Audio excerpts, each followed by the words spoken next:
Lungkot tayo, no? Nanakawan tayo ng customer. First time mangyari sa akin itong ganito. 1,000 yung nawala. Mabait pa yung customer kasi 1,300 yung pair niya eh.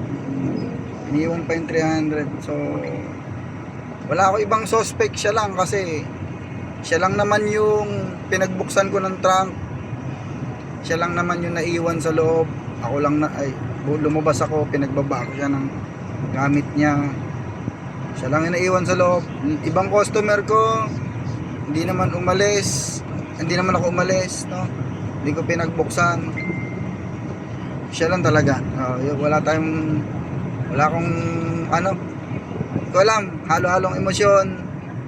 Pero yun nga, sabi ng asawa ko, hayaan ko na daw kasi kaysa masira yung focus ko sa pagdadrive. Dito ako sa Cavite City ako ngayon.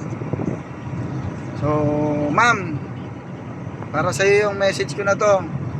First time mo mag-a-abroad, tapos bago ka umalis, ganyan pa yung ginawa mo. Kapwa Pilipino. So sana yung pera na yan makatulong sa iyo, no? Hindi ko na rin report kay Grab.